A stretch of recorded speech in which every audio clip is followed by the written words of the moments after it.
Yeah. Okay.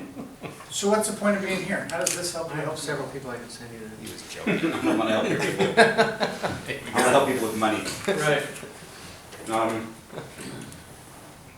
Now, you and I have had this conversation before. I really do want to have maybe a sense of what my potential is, or what I could be doing, or where I could take this.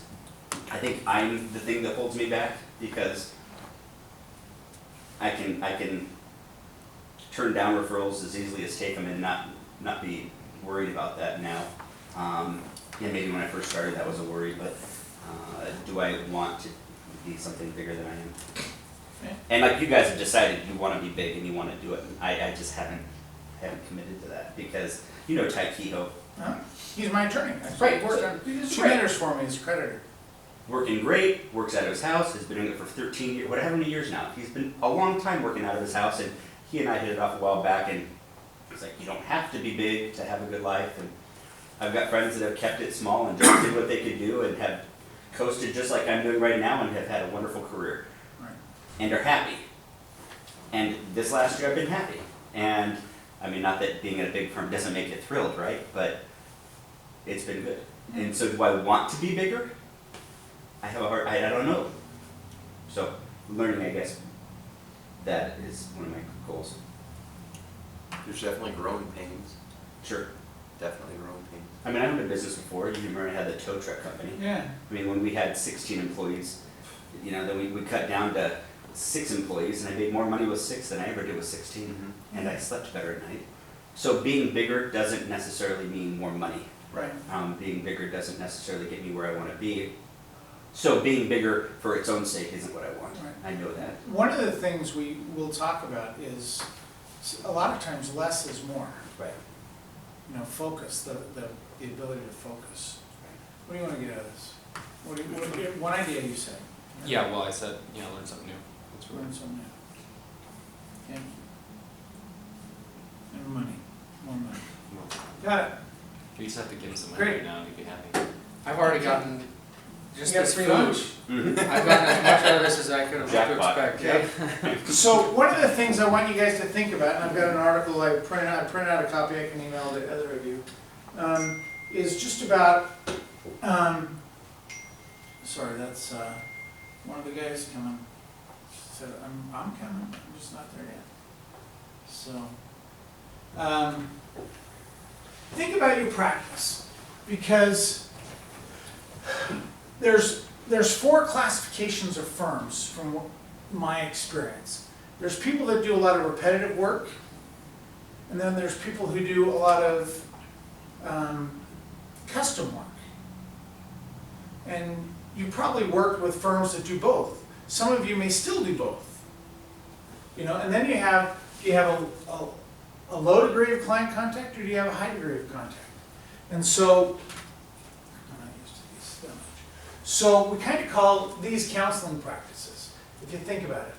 They're high degree of contact with a lot of familiar stuff. It isn't brain surgery. You're doing stuff that you're skilled at doing and you do well. And it's profitable. It can be a profitable business. But the type of firm that you choose to be dictates kind of the shape of the firm.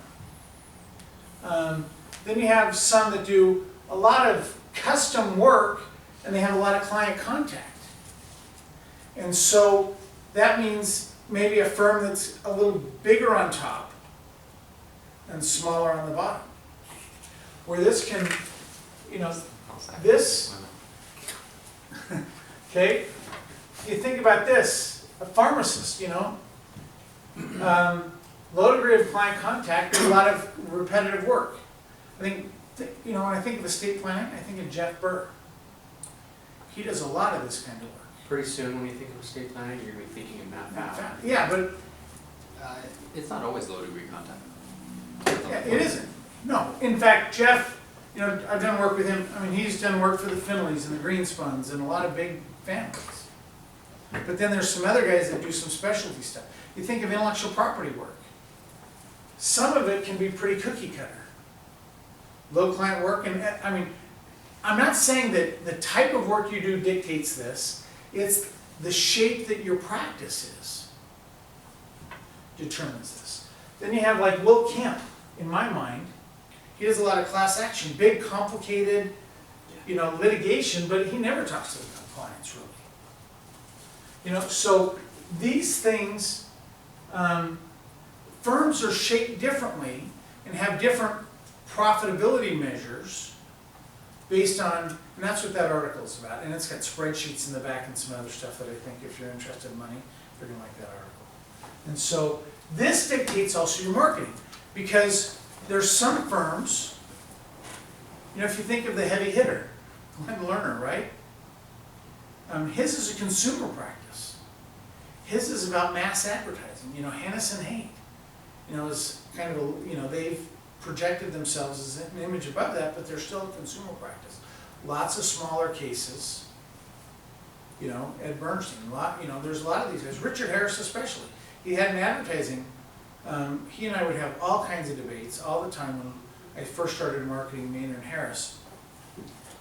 And it was very, they made a lot of money on the small stuff, and Richard focused on bringing a lot of small cases in, and then Randy did 2 or 3 big cases that they leveraged and publicized the heck out of. Have you ever heard of Randy Maynard?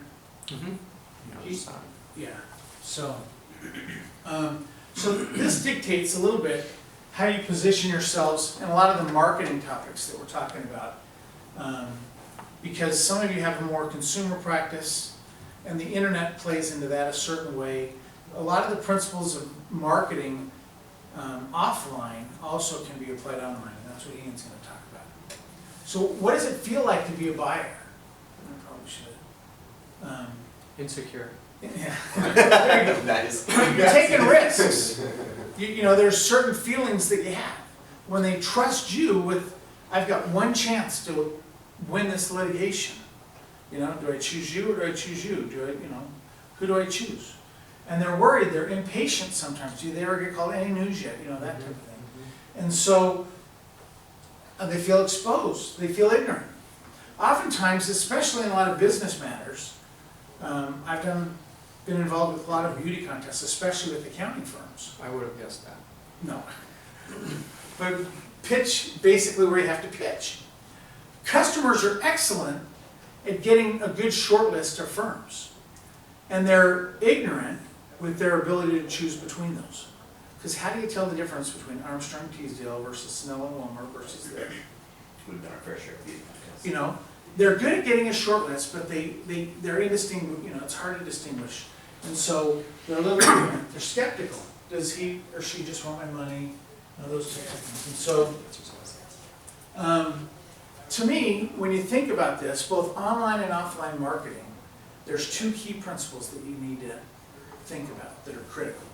One, does what you're doing demonstrate your expertise, or does it assert it? Show, don't tell. Show, don't tell. That's the whole principle. And we're going to talk about that. And all things being equal, and even if they're a little unequal, they'd rather do business with somebody they know than somebody they don't know.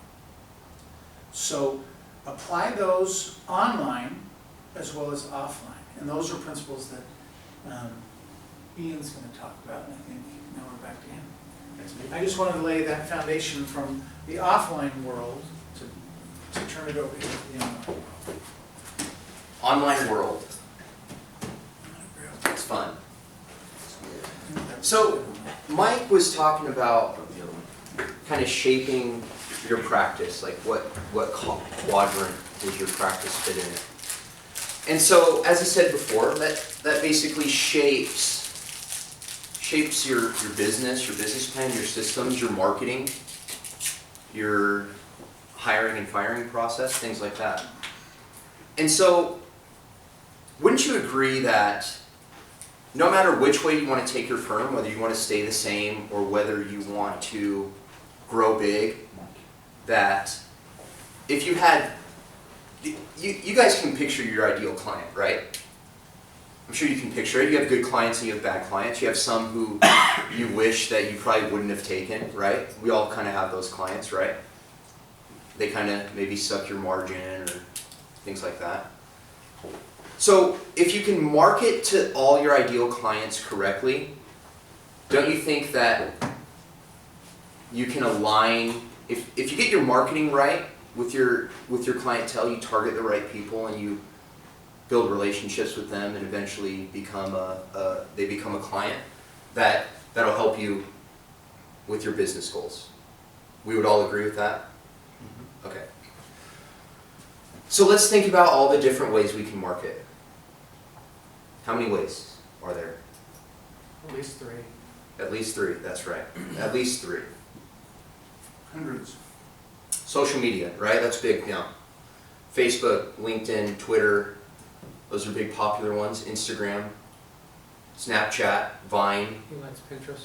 He likes Pinterest, okay. First man on Pinterest, that's my name. Okay, cool. And That's good. last. So there's like 100 or 200, right? And probably by the end of the year, there will be another 200. Books. That's a good way to market yourself. Ebooks.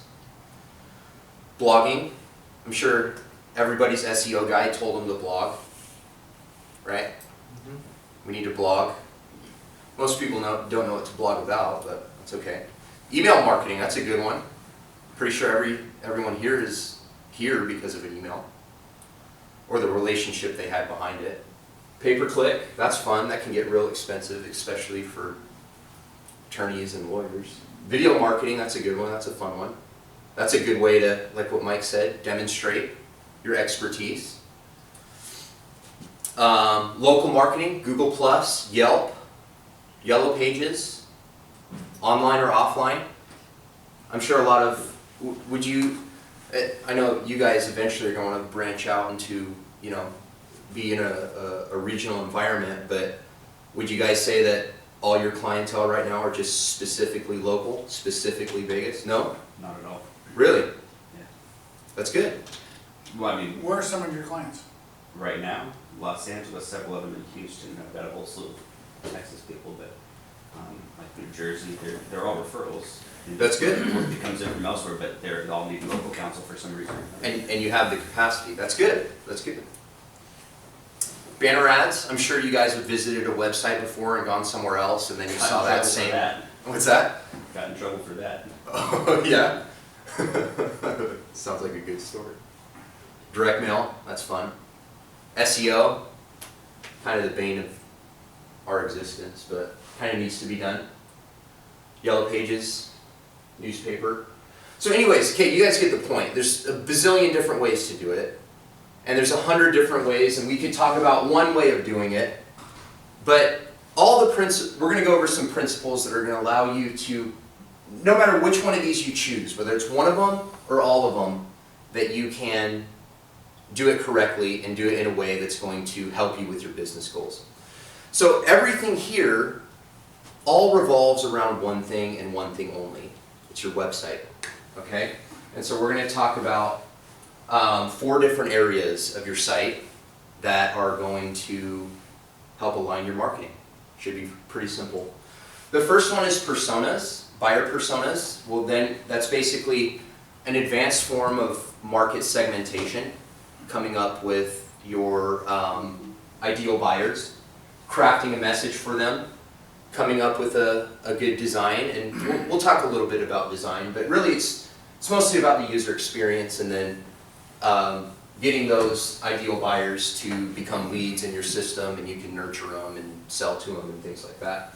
So looking at that same funnel, I guess, or the same quadrant, we can then funnel them down from targeting, delivering a message, giving them a good user experience on your site, and eventually capturing the lead. So the first one's buyer personas. 4 areas that we want to talk about here. Demographics, okay? And you can apply these personas to either B2B or B2C. Are you guys B2B, B2C, does it matter? Mostly consumer. Yeah. Okay, what about you? Probably 60-40, 70-40 on the business side. Okay, So you don't have a lot of business clients. No, just a handful. Okay. and that's okay. I'm not here to tell you it should be B2B. You can apply all of these to either a B2B or a B2C market.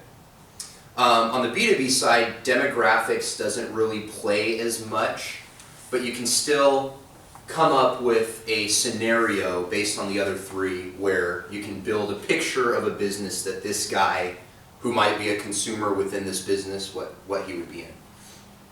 So 4 areas: demographics, geographics, behavioral, and psychographics.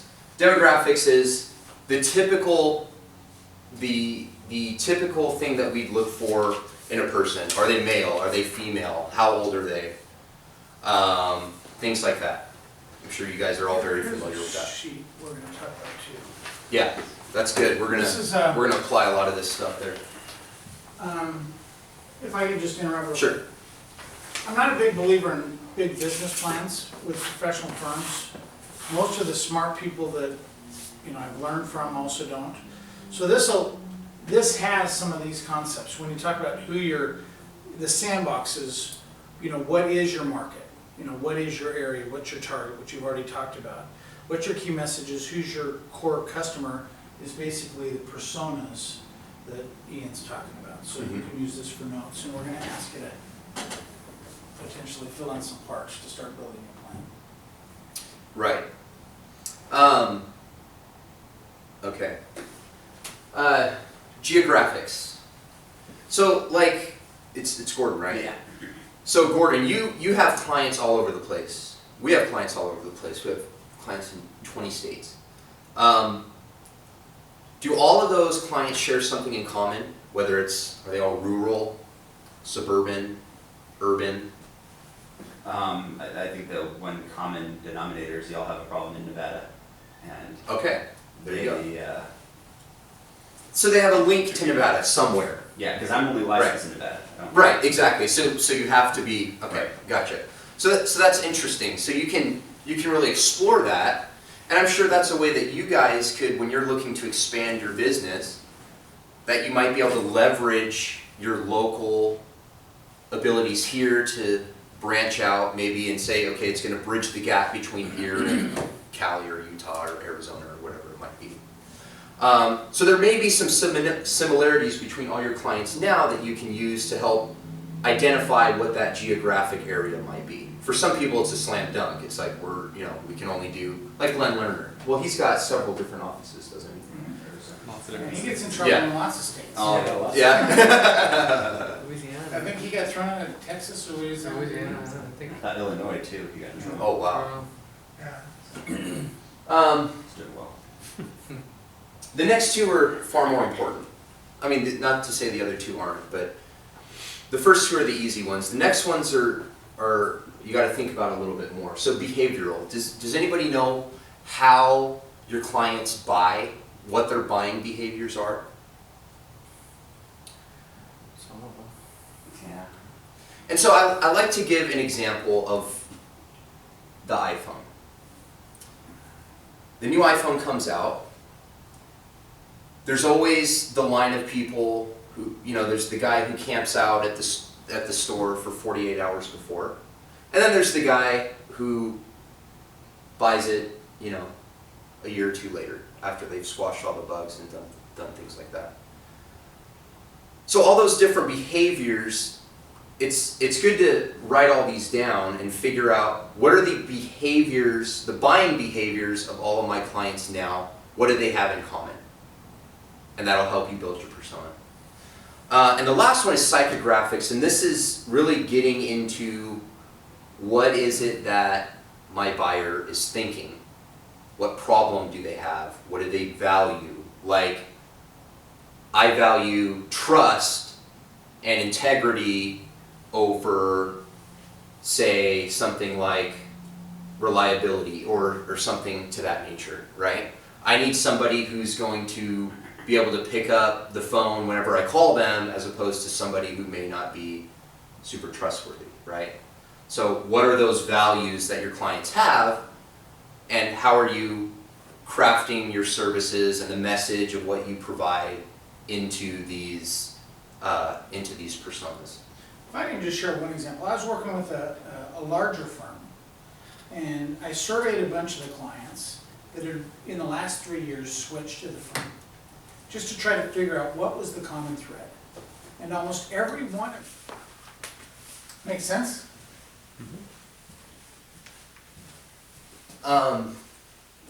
We're gonna show one more video. So that's, think about like how he talks about when they're marketing, they're going through a process. And that's okay, processes are okay, but if they're very impersonal and they're not speaking to the problem that that lead or referral might be having, they're not going to become a client. They're not going to become a customer. So, going back to the personas and that psychographics person, okay, that psychographics area of that person are values. And those values are only triggered, and this is basically psychology 101, okay? Those values are triggered emotionally. And people buy, not always, okay, but a lot of people will buy based on emotion. People will buy based on because they feel good inside or they think it will make them feel good, okay? So I'm going to show this video here. We'll try to airplay it. I'm not going to say anything more about it, but we're going to talk about emotion after it.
You guys, a little bit of goosebumps after that, right?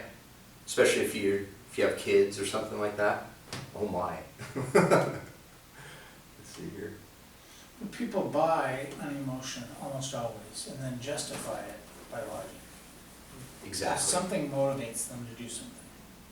And so, Absolutely. And so like that commercial, like, what are they selling? I mean, it's funny how that commercial came about, right? They're not asking you to buy anything, right? But they're going to get you to do something. Everyone, if it's not automatic already, I'm sure you're definitely going to make sure that your seatbelt is, click it or ticket, right? But that's something that, say, a traffic attorney could utilize, right? Even though technically it doesn't get him any business, he creates that emotional relationship with that client that Mike will talk about, and you can use that to your advantage to get customers.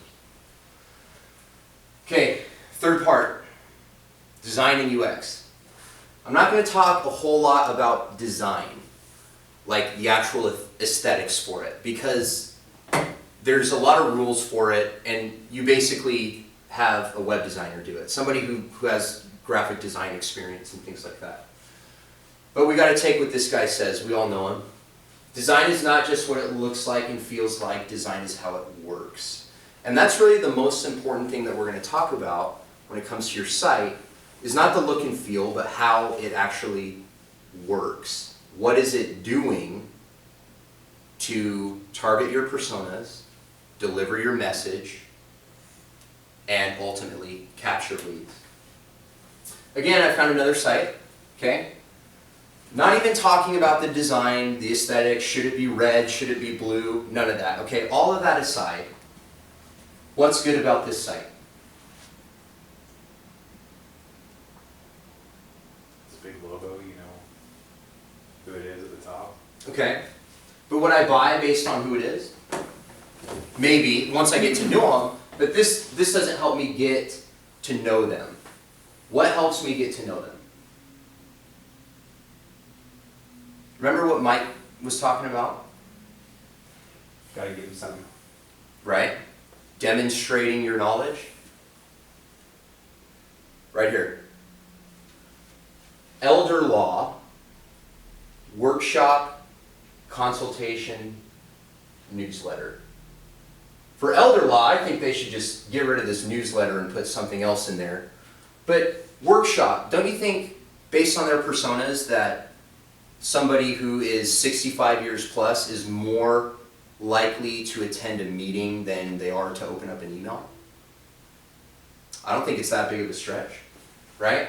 So how this site works is that they are targeting their personas and immediately giving something in exchange for some type of contact info. I'm sure the workshop is free. I'm sure the consultation is free. All they're giving up is their info, their time, in exchange for that information that they can then nurture and build a relationship with and bring down the sales funnel, right? I want to go through a couple examples, okay? So let's assume you all have your personas built out. And when you go and you want to design a site, most people say, okay, I want to go, well, let's just use this example here. Okay, you have your home page, everyone has their home page.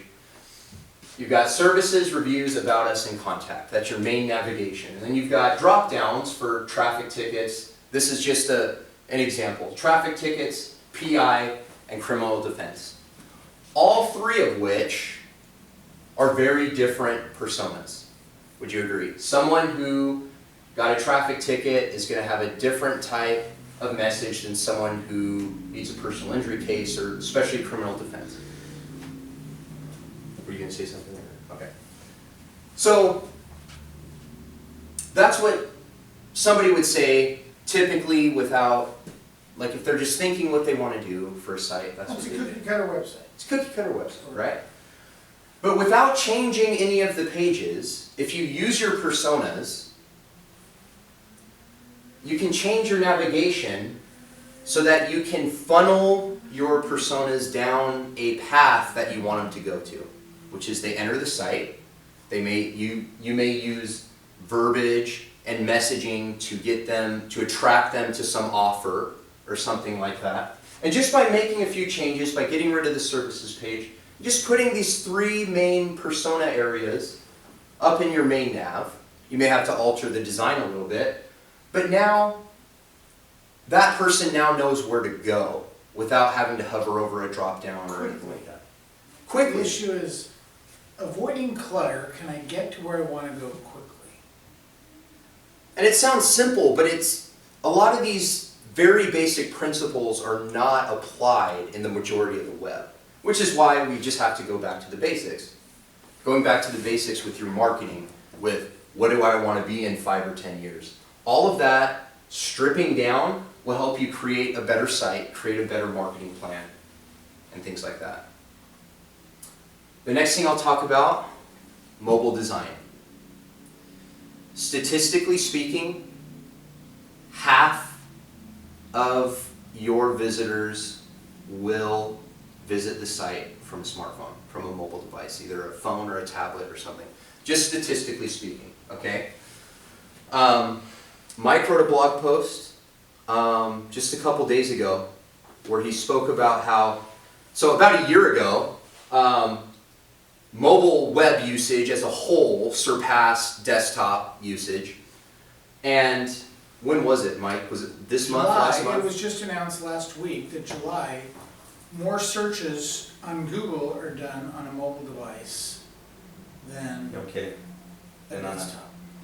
So now just people asking for what's happening in their world is, this is the primary device. The mobile phone is now the primary device for usage.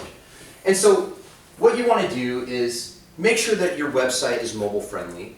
You want to make sure that all of the content that is accessible on the desktop version is accessible on the mobile version.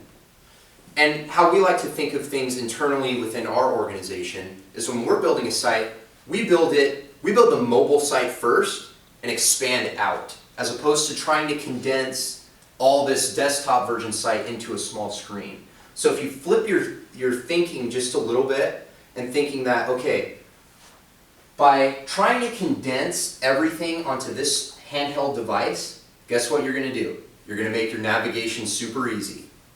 You're going to get rid of all that drop-down crap. You're going to craft your message so that as soon as they open up your page, they know exactly what it is that you do. You're going to make everything very easy to navigate, because on a phone they don't pinch and zoom. Well, they used to, but not anymore. A lot of that is going away, and users are expecting that your content is accessible on a mobile device.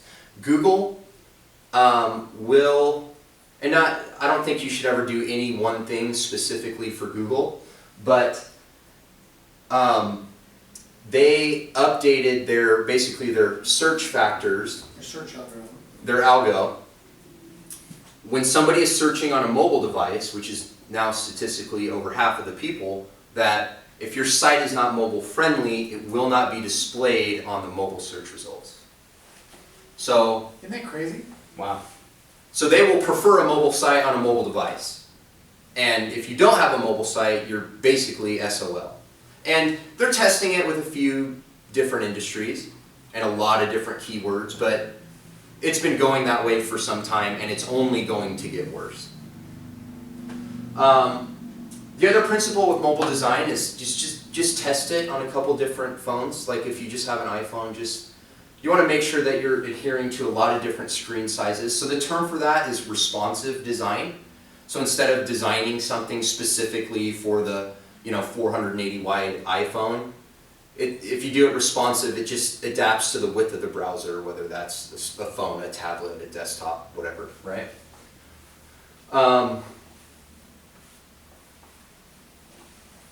Lead capture. This is the fun part, okay? Okay, this is perfect. Okay. Lead capture is where we're going to go back to the basics again. Demonstrating versus saying, right? Demonstrating your expertise versus asserting your knowledge, okay? If you can demonstrate your knowledge online, you can capture leads. That's basically the basics of it. So what we want to do is, by looking at those old sites, is we have a call to action. You guys are familiar with the call to action? You're asking the user to do something. You're asking them to fill out a form. Right. Asking them to make a phone call. Exactly. And a lot of people and a lot of sites and a lot of firms will just ask for the free consult. They'll ask for contact us, which is fine, but if you don't have your messaging right, they're usually not ready to buy because they're still thinking, oh, do I need this? Is this the right guy for me? So to help... Well, one thing, part of the research that's just come out from Google on what people are doing mobily and how they're purchasing, and that's what that blog was last week I did, is that in the old days, people would start, 79% or 73%, I can't remember the exact number, used to start their search with a Google search, and then they would go traditional. Now, they're doing a Google search 3 to 5 times during the buying process, the purchasing process. So they start, they do something, then they go back to the site. And this is where lead capture and giving away, even though he was using a fax example, he faxed this little free information. They'll go to that and then they'll go back to the site. You create content that they come back on because you're nurturing and progressing. Oftentimes you need multiple encounters before they finally hire you. And so prepare yourself for the multiple content. One of the things, the last idea I wanted to share with you before you go is, when you think about your blogs and that type of thing, think about it like a magazine editor does. They create an editorial calendar so that they can sell you based on different things going on in the year. So in November, they've already know what's going to be the main idea of every magazine for the next 12 months through the next December. They have content, subjects at least, the general idea of what they're going to talk about, already mapped out for the next 14 months. When you're thinking about your blog, write as if it's a path. You know, have content that supports each other, that all lead back to the central message that helps, you know, if you think of your core customer, let's say you have a construction firm, you work with construction firms. You have a construction firm as one of your personas that you're targeting, that's a small business owner, you know, that type of thing, that gets in a key, you know, think of 4 pieces that I could write that help kind of show how well-rounded and the scope of who I am and who I'm not. You know, have your own little editorial calendar for your blogs so it tells a story over time. That's perfect. So as you have this editorial calendar, what you're going to be talking about, for each one of those different blog articles, you need to have an offer that's on topic for each of those articles. Something that is going to allow you to demonstrate your expertise in exchange for contact information. And what you do with that contact information, you need to be careful about. You don't want to get somebody's email immediately and just start, you know, going for the hard sell. But you can nurture those leads over time to become good, solid customers. Here's some examples, okay? It's very simple, but it stands out. Free guide, mastering the design of and copy of calls to action. So this is a call to action on how to create calls to action, okay? Download the ebook now.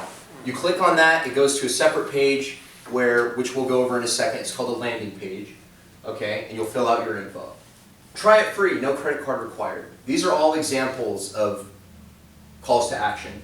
You want to put these at the bottom of your blog posts, okay? Or over in the sidebar or something like that. Something that's not going to be in their way, but something that's going to stand out, that's going to entice them to click on it. And you want to make sure that it's on topic. If I can share one Sure. other thing, and I apologize if I keep interrupting you. You're fine. With a lot of the law firms I've worked with, especially some of the corporate firms, we would have a construction industry team and maybe a financial services team and a healthcare team. We would say, great, we want to come up with content that's leverageable. Let's take a topic that you're going to give a speech on. How do we convert that into an article? How do we convert that into a free offer? And we would try to have 4 themes a year for a specific speech or topic. And we might give that speech all year long, but as it relates to the content on the website, that would be the offer for the quarter. And then we would create, so we'd have, for the construction team, that have 4 offers a year for litigation or estate planning or exit planning or this type of thing, all focused on the construction services group. And then we would have, and that would be a multidisciplinary team. That's somebody from, you know, mergers and acquisitions, someone from contract law, from, you know, mechanics liens, or whatever it was, right? And then we'd have a multidisciplinary team related to healthcare practices and those types of things. But they would have 1 offer a quarter that they would market, but leverage it with speeches to certain industry groups, and then they'd do an email campaign or put that as a focus of the newsletter. You know, and we used to mail newsletters, which we don't anymore, but you know, those types of things. So leverage, you know, our focus would be 10 hours a month per attorney at the big firm, you know, for each member of the construction team. And some guys would write stuff, and other guys would speak, and other guys were active in AGC or healthcare financial management or whatever the association was. But they would do that. It wouldn't take too much time, but if you focus and work as a team in those industries and have a theme for this type of thing, and he's going to talk about landing pages, but it's amazing how if you're consistent and work it, and like personally in my practice, I develop a speech every year, a relationship. even though you're not communicating, you don't know you're communicating, you are. There's a lot of bios that are just a lot of text and a picture. I don't like that. You know, the org I've done some work with, they're a Silicon Valley based firm. I helped them do some workshops here on LEDs and SIDs and special improvement districts, how to finance real estate projects, or how to get other people to finance your real estate projects, basically. But this firm I've just fallen in love with. I've done a lot of things with them over the years now, after having worked with them initially 20 years ago. But this is one, you know, a short bio, some basic information, and some basic contact information. I personally don't like putting an email address like that because they've got spiders that crawl and you end up on lists for guys like me and Mark. Okay? This is another one. These are two very, these firms have grown higher than, they're in the top 25 percentile of growth firms over the last decade. Cooley and Oregon. And they do a couple things similar. You know, they have some basic contact information, but they show you, what is it that they do? What else do you want to learn about the guy? Just some things. Rather than having a long bio, though a lot of these guys have fabulous bios, they just give you, oh, Stanford or Williams and Mary or whatever it is. Some things to look at. This one I particularly liked. You know, a picture of the person in an environment. What does she work in?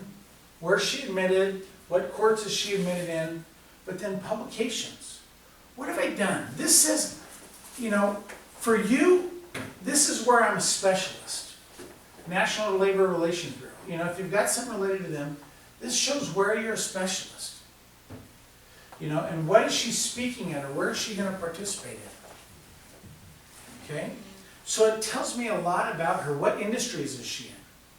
You know, pick an industry or two, but you can't be in 10.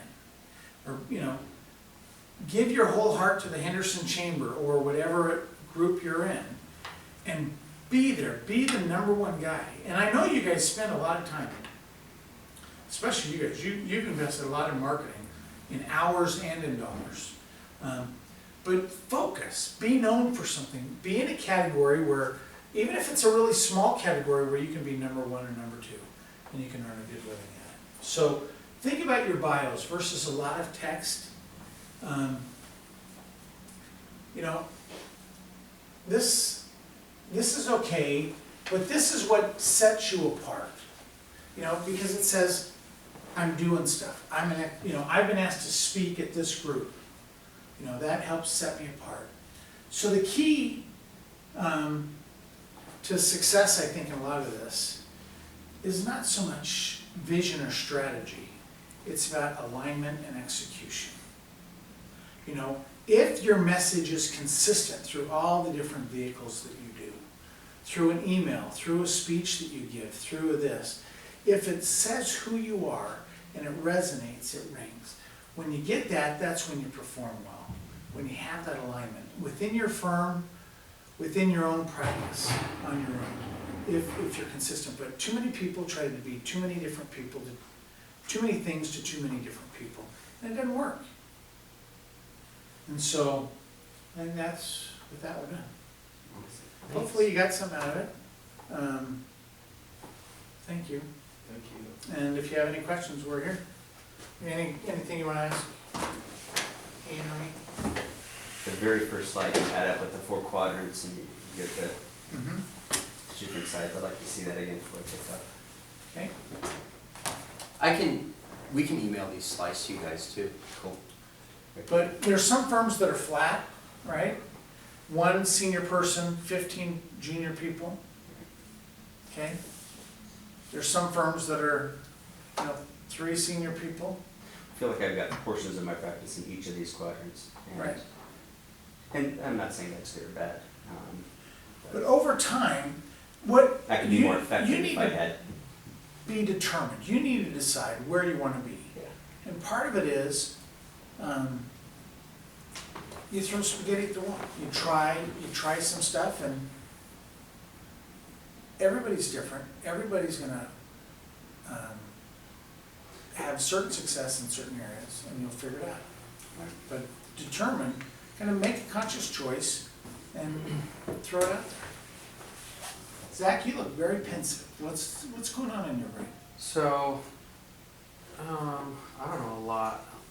We've kind of dabbled in a lot of this stuff. We spent a lot of time trying to figure this out. We have an ebook that we've tried to trade for someone's email address, and we write a couple of blog posts a week, and we're kind of doing a lot of this, but I'm just trying to figure out what we could kind of hone in, and we have not picked a persona, and we're not targeting any one persona, I don't think. So I'm just trying to assimilate. So what you've told me between my conversations with Keith and each of you, now you're more consumer than I thought. Yeah, we're very consumer. And so that's part of the persona. Mhm. What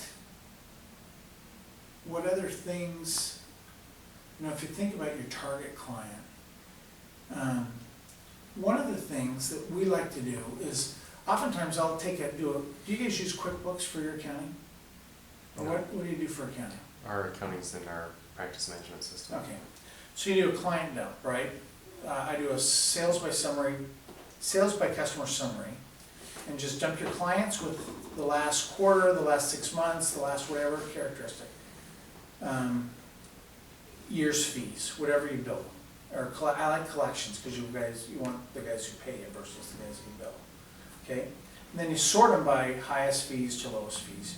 You pick your top 10 or 25 or some percent on the higher end, and you look at those 10 or 20 clients or 25 clients, what do they have in common? Just talk about, brainstorm. Go take them to lunch. Number one, half your growth should come from your existing clients. And they'll tell you, when you take them to lunch, they'll tell you, what matters to you that we do? Why do you use us? I know you have a lot of choices. What is it that, and listen for the words that they say. Because those are the words that become your brand promise. And can I add on to that? What values do they have that they're not really saying, right? What's the underlying assumption of the words that they are saying, right? And look for that emotional connection that they have with you, whether it's big or small, whether it's rational or irrational. Most of the time it's actually irrational when it comes to emotion. And try to duplicate that through your personas and your messaging. Sorry, go ahead. Exactly right. Just listen.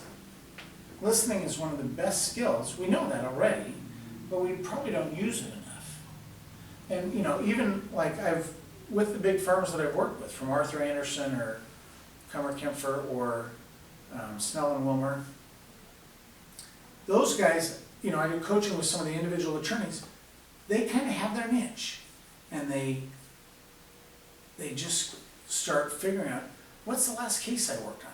Great, I won this. What was something that's interesting? Or look at a case that's coming up, or if there's some big.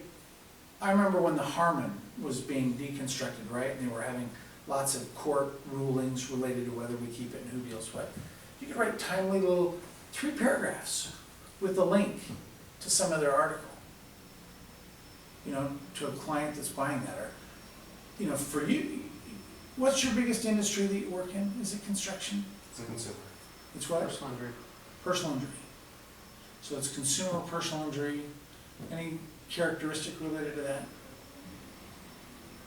I mean, a characteristic of the people Yeah. or the case?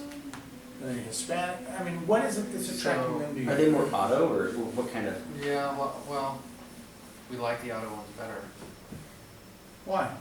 because the law and liability is a lot cleaner than for like a slip and fall or trip and fall. So it's efficient. Is what you're It's saying? efficient. It's Oh, efficient, efficient, yeah, it definitely is more efficient. okay? What other characteristic? So most of them have soft tissue injuries. None of them are at fault. Hopefully. Yeah. Are your referrals from a certain set of doctors that are We consistent? we have a pretty consistent and growing referral base. We're working on developing it. And how do you do that? We do that with, well, lots of ways. We take, for example, we take all the new bar admittees that'll let us, we take them to lunch. So we take the list of everyone who just passed the bar, and our people invite them to lunch. And then I take them to lunch, or Matt does, and we So your new attorneys new at other attorneys who firms. don't have built-in networking relationships. We get to know them, we introduce them to our referral program. That's one way. We're all part of a networking group, you know, with other professionals. We're trying to develop email lists. You know, we have client management software that we, you know, I don't know, the hard part for me is getting those, building the email list, which we've tried to do on our website and it hasn't worked really well. So, you know, I don't know, that's some of the stuff we're doing. What's the best idea? What's one idea you can take away from tonight? To figure out, to identify our persona and our message. I thought that was good too. I mean, it's one of those, obviously you gotta do that, right? There's nothing wow about that, but have I done that? Not really. I But feel when you like- don't do it, you can see the effects of it. Exactly. Right. Exactly. I And mean, it's the difference between telling people what you do, which is the kind of the intuitive thing to do. You know, car accident clients come see me as opposed to the brighter future or whatever, you know. well, and like for you, you may need to develop relationships with the end consumer before they're even in an accident, which is a challenge in and of itself, right? Especially where, well, I think more effective would be develop relationships with people who know people who are in accidents. Okay. Right, the issue, yeah, and the question is, there's a reason why personal injury attorneys, for those smaller than average cases, do a lot of advertising, right? Mhm. Because they gotta reach a huge audience. They gotta reach a huge audience. It's an expensive game to play. Mhm. Several of the guys that got big had investors that funded them to go big. They didn't do it with their own money, right? So, you know, so that article that I gave you is all about, you're picking the game you wanna play, and you're playing in an expensive game there, which is a very consumer game. Mhm. Jeff Burr has chosen to do that in estate planning, right? He does more, he's been doing more advertising for more years than anybody else in estate planning. Would you agree with that, John? He's well known. He's well known. But he was buying billboards before any estate planner was that I can recall. He was always marketing, always spending money, and the way he compensates his firm, you know, he basically helped start 10 other estate planning firms, right? Yeah. Because he would never have partners. Because he realized for him to make the money that he wanted a certain shaped firm, and he'd lead them along to a certain point and then say goodbye. It's time for you to go. Or, no, I'm not gonna make you a partner, and this is the deal, and it doesn't get any better from here. So then they would go on their own, you know, so how many people can we name? You know, Andy Cox and Greg Morris and all those guys. You know, you can be decisive on the type of firm or the type of practice you wanna have. And so you're choosing to be in a bigger game if you want kind of that consumer practice. It seems counterintuitive. The bigger cases don't hire the advertising, right? Attorneys. They hire the attorneys that are, you know, the Will Kemps and Randy Maynard. I remember we started publishing Randy Maynard's bigger cases. You know, and that was just a shock to him that we could get front page coverage for some of these cases. Said, it should have been, I didn't understand how the reporters work and how they need us to do the first 5 steps before they'll do the last 2 to get this on the front page of the RJ. Now, those types of things. And so, and then we did it with Randy, we did it with Bob Eglett, we did it with Will Kemp. And so we kind of developed a niche related to personal injury stuff on those bigger cases there. And then we did Will Kemp, see, the other thing, think about, is there, I don't know, do you want to do the bigger? Oh, yeah. Yeah. So think about, is there something big coming up that I can prepare for? So, for example, Will Kemp, when he first left Jones Vargas to start Harrison Kemp, it was just Harrison Kemp when they started. And there were 3 of them, Harrison Kemp and Derek Entz. He said, in Alabama, there's a judge that's going to rule on silicone breast implants. It could be in 2 weeks, it could be in 8 weeks. And when that judge rules, I want to be the guy that's on TV and in the newspaper. And so we developed some press materials to go out for him and had it all ready to go, and then we waited for a call from him. And he called and said, the judge just ruled. It was like 11:30 I got the call. Get me in the paper, and it was on a Thursday. And he ended up being on Channel 8, Channel 3, Channel 5, and the RJ, the Sun, the Reno Gazette-Journal, the Carson City Appeal. He was the personal injury attorney that was in there because he was prepared. He anticipated, he had prepared, and then we executed. We got 1,600 phone calls for people that were willing to come in to meet with him. Wow. And then Randall Jones and 2 other attorneys ended up joining him that next week, and they started interviewing all these people. So they went from a 3-person attorney to a 6-person attorney within a week of that judge ruling. And they interviewed 1,600 people. They picked the 100 cases they liked and farmed out 1,500 to 20 firms, 1,500 people to 20 other firms. And, you know, that he grew. You know, he was already, you know, he had already done 2 big fire cases before then, but this was something, product liability, first kind of thing. I don't know if it's first, but it was just fun. And then we've done some stuff with him from there. So just gives you a flavor of what lawyers can do. And just think about it. But whether you're in a big firm as a solo, you know, as just one of, 40 people in the office, or you have your own firm, there's things you can do, but you just need to decide what it is, and then, set, what am I going to do in the next 90 days? What are you going to do different in the next 90 days? I'm going to take the list. I have 40 people in my contacts that I can send an email to that might hire me. I'm going to send them a note. Sometimes it could just be, hey, I noticed your name, just whatever. Just start looking around. And when you're developing your personas, and say you're just having trouble nailing that down, but one of them, maybe you just alter your site and just focus on one. Just start with one, but do something. Do something over the next 90 days that's going to be different from what you've been doing before. Right. And even if you're missing out on 90% of your other personas, and you just want to focus on one, like Mike said, throw some spaghetti against the wall and see what sticks. See what works. Try one persona, figure out what's working and what's not working, come up with a system, and replicate it across your personas as you develop them. But there's benefit. I mean, just take, fill this out at home, or whatever.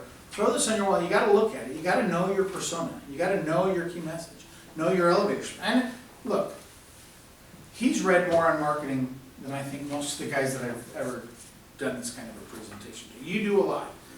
He tells me, I kind of see it. You have